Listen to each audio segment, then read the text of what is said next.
Hi, and welcome to another episode of Hoarders Anonymous. I'm Hannah, also known as Cindy Lou in psychology world, and I'm here with my good friend Charlene. So Charlene, I heard you actually used to have a problem with hoarding socks. Is that correct? Yes, I had over 1,000 pairs of socks. 1,000 pairs. Yeah, I used to sleep on them. I stuck my mattress with them. That's weird. Well, I used to actually hoard rubber bands. Rubber bands was my hoarding obsession. So let's look into this, shall we? All right, here we go. Okay.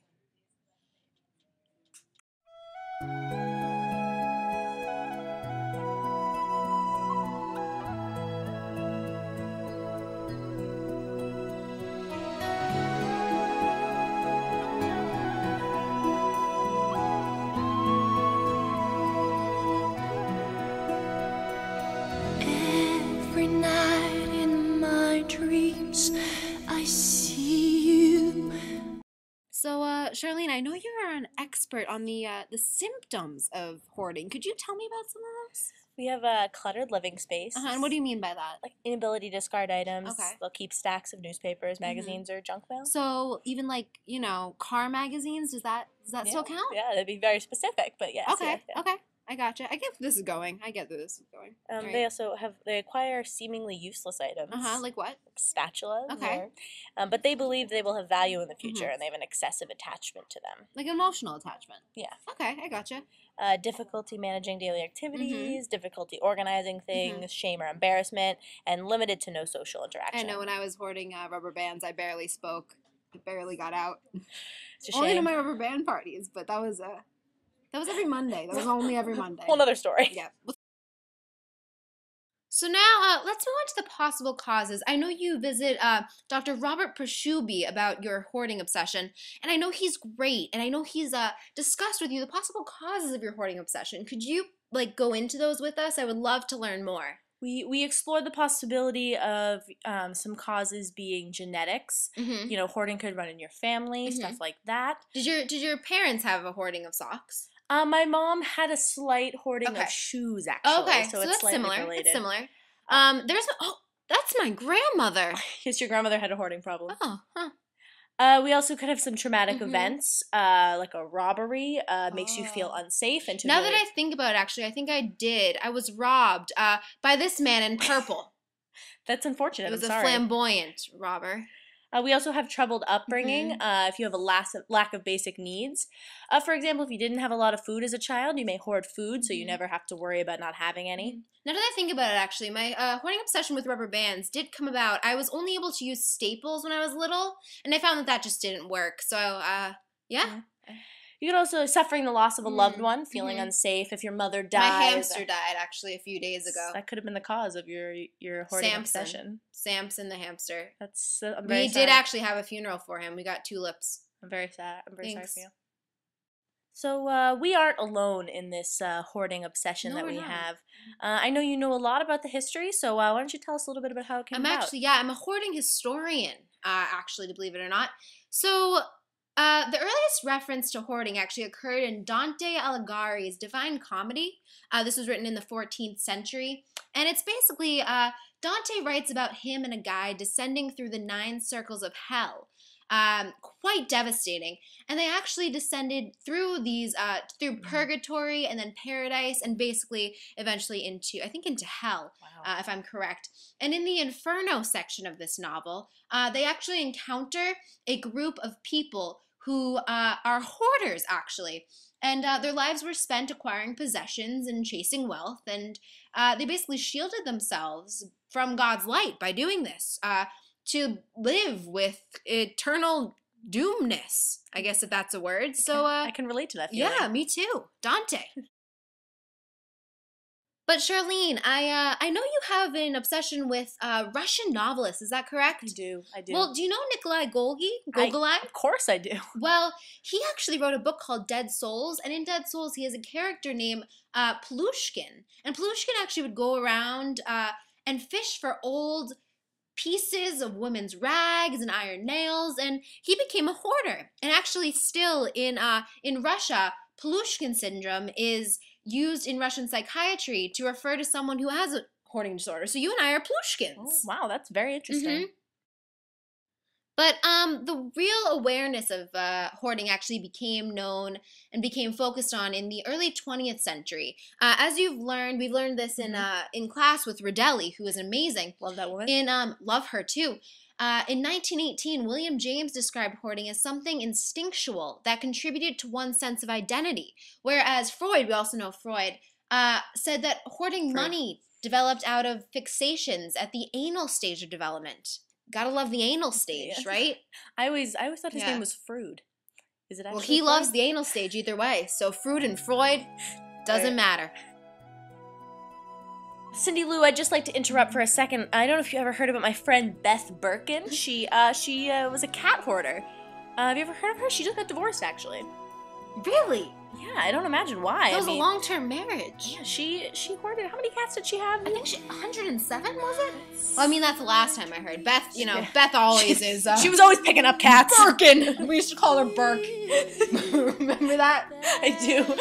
We used to play Mahjong with her, actually. She was a pro Mahjong player, Burke. She stole all our money We and our used to cats. call her Berkey Bethy, right? I remember that. That was when she was married to Steve. I liked Steve. She used to come to Mahjong games then, but Steve, remember Steve kept coming? He kept showing up with like culottes. What's he doing here? No one likes culottes. Did you get that? We're Beth's friend before we were Steve's We're the friend. Burks. You can't come to the Burks uninvited. Berkey Bethy. Was that her name? Is that what I said? Oh, well, anyway, she was a cat hoarder. Okay, well, she was stuck in the anal stage. Back to business. So, actually, in 1980, hoarding appeared as one of the 9 diagnostic criteria for OCD in the DSM-3, which is how they diagnose people with psychological disorders. I actually own that book. I've diagnosed my husband now 5 times. He's crazy. Wow, you guys have a crazy family, huh? Yeah, we do. Little Scotty. So, I can't talk about that right now. Anyway, so the first systemic study and definition of hoarding was published in 1993 by Frost and Gross, my good buds. So basically, in this study, hoarding was defined for the first time as the acquisition of and failure to discard possessions which appear to be useless or of limited value. I don't know about you, but I think my items have a lot of use. I mean, rubber bands? Are you kidding me? Yeah, Have you been to the rubber band show? Socks. It's in Philadelphia on Tuesdays. You should go. I'll go. Tuesday, May 15th, maybe? Anyway, so basically also, it's been shown in this study that people who hoard things tend to hoard things that they have close emotional attachments to and things that they actually need. So like money, socks, indigestion pills. Rubber bands, napkins, things like that. So next I'll show you a video that I made. I am a filmmaker. Of my good friend Randy Frost. Randy actually took place in this experiment. Oh, Randy. He did. I remember him. Randy the Mandy. Good man. He is great at poker. He is great. And he's actually explaining one of the key parts of the experiment, which is the importance of objects. In part related to information processing deficits that we see in hoarding. And in particular, what we see is a tendency to lose the ability to judge the most prominent and important features of a possession. So people who hoard seem to pay attention to the unusual detail in objects, in physical objects. And those details are then given importance, like the shape and the color and the texture of an item. And once you pay attention to those things and give those importance, they sort of lose their distinctiveness from the real conceptual importance of an item. So for instance, a bottle cap that's got no bottle associated with it. Most people would think of that as something that should be thrown out. But if you pay attention to the shape and the color and you get an appreciation for the aesthetics of this physical object, then those issues become important features of that possession, and you have to consider those before you can throw that item out. So Charlene, how sometimes you just feel lonely. Yeah, definitely. Yeah. So this was me the other day, and so I looked up on Google, great site, the Collier brothers. I think they're French, so I think that's how I pronounce it. And actually, these were hoarders. Look at him, he's beautiful. So they were 2 American brothers, and they basically became famous because of their hoarding of hoarding things. So we have Homer and Langley. And they lived in New York City. It's a great looking house. They basically obsessively collected books, furniture, musical instruments, and they also set up booby traps. Booby traps. That is weird. To actually catch anyone who would possibly come in and steal their crap. Goodness, that's crazy. I know, because it is crappy crap. Mhm. So actually, they were eventually found dead and surrounded by over 140 tons of shit. Didn't they also have like human body parts They in there? did actually. So they were found with baby carriages, rusted bicycles, old food, potato peelers, bowling balls, dressmaking dummies, and organs that were human organs that were pickled in jars. That's absolutely disgusting. I don't know about you, but I would never want to hoard human parts. Me neither. Talk to the Coyer brothers. So now we talk about the different types of treatment. Good. Yeah, I know we've experimented. time. We've experimented with a Mhm. couple.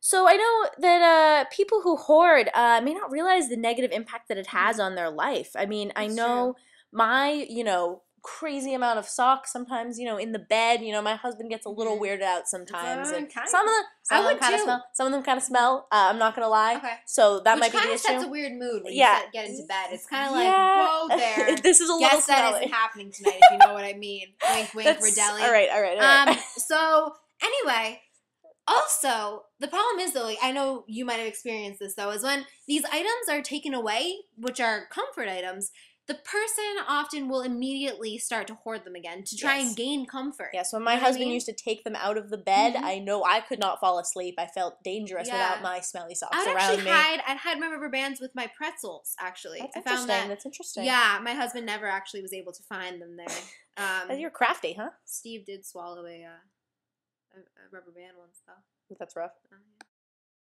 So when looking into specific types of treatment, there are two main types. Charlene, you want to talk about those for us? Well, the first one is psychotherapy or cognitive behavior therapy, which we call it CBT down in the hood. Yeah, I've done this. I know you Mhm, have. mhm. There you explore why you feel compelled to hoard things. You learn to organize and categorize, which is difficult, and you decide which one to discard, which can get really emotional. Mhm. And you learn to practice relaxation skills like yoga and meditation, and you declutter your home with the help of in-home visits from therapists or professional organizers Mhm. or both. If you can't take this talkative kind of method, you can also just pop some pills. Medication also has been shown to sometimes help hoarding. So medications are most commonly used are a type of antidepressant, and these are also known as selective serotonin reuptake inhibitors, or SSRIs. An example of this I know I take is paroxetine. However, I know my friend George. Oh, yes, George. He did not respond so well to medication. He actually He did the psychotherapy. I think that helped. I think he did. Well, he needed it because he Yeah. was going down the drain. But there are also certain things you can just do in your life and your lifestyle to make sure you're not struggling with hoarding. So number one, make sure you can still eat. If you can't eat and you can't get to your kitchen supplies, there might be an issue. Also, just make sure that you look out for yourself because you deserve better than absolute chaos. And lastly, reach out to people. Hoarding can also often cause isolation. As I said before, when I was hoarding rubber bands, I barely spoke, and it really got to me. So just make sure these simple life changes can really be effective. Yeah. I know. I had to clean the socks out of my kitchen, and I feel Really? like I've taken lots of steps. And now towards you it. can cook your soup. I can. Yeah. I can. Yep. Or your chili. You make amazing chili. I do. Thank Yeah. you. Thank you. Yeah. So Cindy Lou, here's a video of one of my mom's friends named Sharon, who she actually she started hoarding cats, and she now has over 80 cats, almost 84. Oh my gosh. Yeah, it's crazy how it affects her life. So here's a Wow. video that I made. Okay, let's see how she's affected by her hoarding.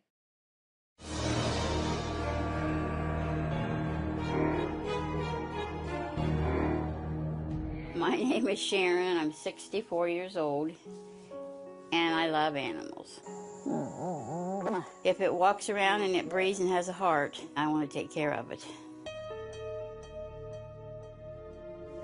Come on, it's the good stuff. Okay, here we go.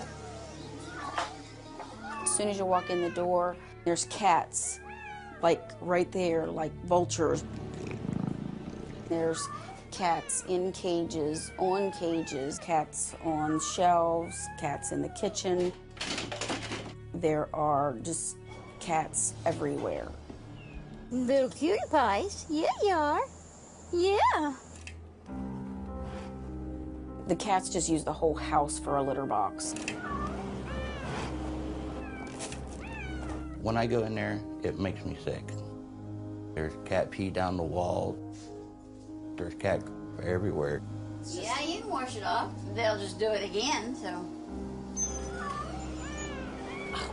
The odor hits you right as soon as you open the door. The floors have no linoleum or carpet left on them. The kitchen is so far gone that they don't even use it as a kitchen anymore. Yeah, there was a microwave. They have no appliances to cook with. We threw away the stove because Stinker, he kept peeing on it. The cats have urinated in the electrical outlets, so most of the electrical outlets in the home are not usable. That outlet there, we're using it, but sparks fly out of it. There you go. There's that one, okay? I don't know what I'd be doing if I didn't take care of them. I don't have the strength left to deal with this anymore. Julie is emotionally drained. I don't know how much more she can put up with. If she doesn't change, I'm going to have to step away.